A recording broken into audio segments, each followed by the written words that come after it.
Hello and welcome to Real Hi-Fi Help. Well, try and imagine a world where all the source gear would be good as the very best hi-fi gear that we own today. So I want you guys just to have a quick look at the very, you could say, source part of our sound. This is where our sound basically comes from the artists. These are the basic cables, the basic plugs, the basic resistors, and soldering blobs that they use. And these are like pretty respectable guitars. Les Paul guitars, stuff like that. Gibson guitars, pretty well established guitars, and it just amazes me how bad the component qualities are, and just find it very interesting. It just makes me kind of imagine that with this bad build quality, that this is from a Les Paul 59 electric guitar, which is like an exclusive guitar.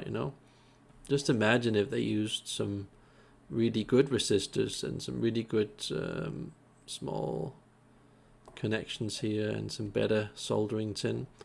That just imagine how much better it could sound. Or maybe, I don't know, I haven't done this test. Maybe it requires really bad instruments to, not instruments, but really bad parts for it to get that sort of special type of tone, which is very limited. Maybe that's supposed to happen. I'm not sure. I just find it quite amazing that some of these respectable brands just have these really bad connectors. I've tried cable like this before, and these types of connectors and this sort of basic soldering tin, and on music gear that we listen to in our private systems, it sounds absolutely horrible. It has a certain type of sound that in a way is kind of cool, but it's also very safe and limited in sound. I just find that quite interesting. This is one of the Fuzz tone boxes. Not really sure what that is, but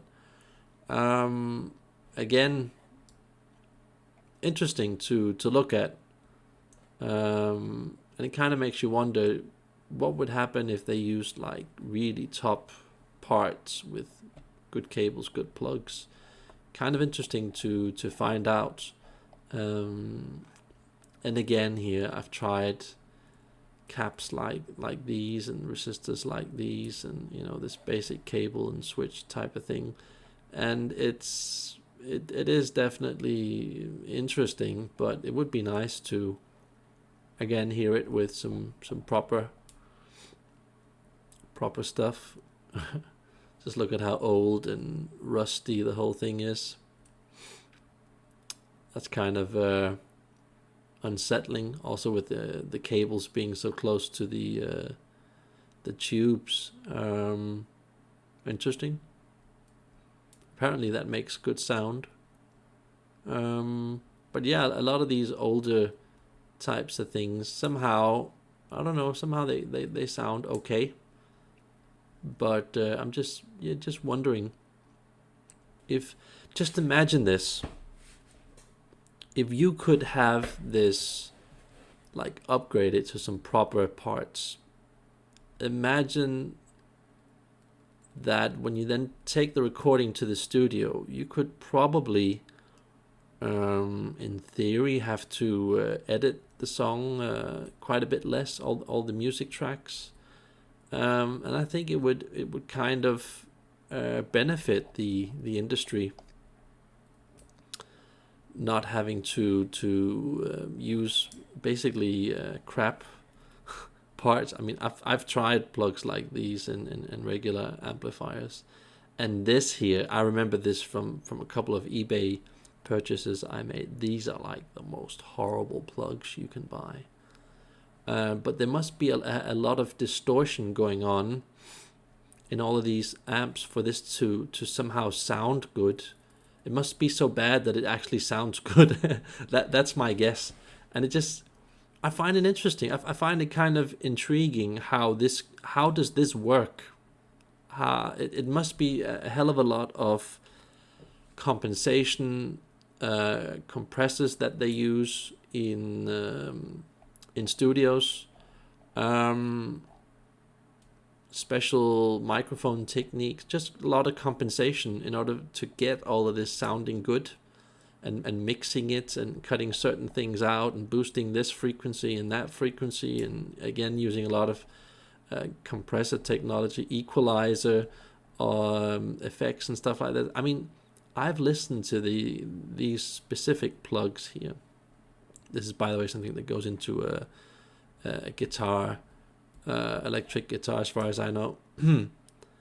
I've listened to this plug several times, and it's so horrible you almost can't get yourself to listen to music. I mean, these truly destroy music. These are some of the most horrible plugs I've ever listened to, and it's very similar to the Sugden A21A speaker terminal plugs. Those are also, together with these, some of the worst plugs I've ever heard.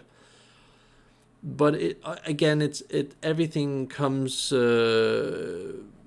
Everything is a truth in a certain context. So you could, in theory, combine it with some things that kind of distorts the sound, hides it, keeps it safe, and somehow provokes some kind of a interesting sound. I just found these things to be quite interesting. It kind of made me wonder what our sound would actually sound like if we used some proper components from the very start, some proper components in these compressors, studio amps and gear like that. How would our sound be better now? Would it be better? Would it be worse? Would it maybe reveal too much? I don't know. It's kind of a gray zone area where I don't really know exactly what I'm talking about. But maybe you guys do. Maybe you guys could give some feedback on what you guys would really think would happen to the sound. And maybe I could be completely wrong, and that we need to use these bad components in our super guitars that gets sold for many thousands of dollars in order for it to sound good, and then we just have to deal with like the consequence in the studio and just somehow manipulate the sound. I don't know. How about you guys tell me about it in the comments? Have a nice day. Bye.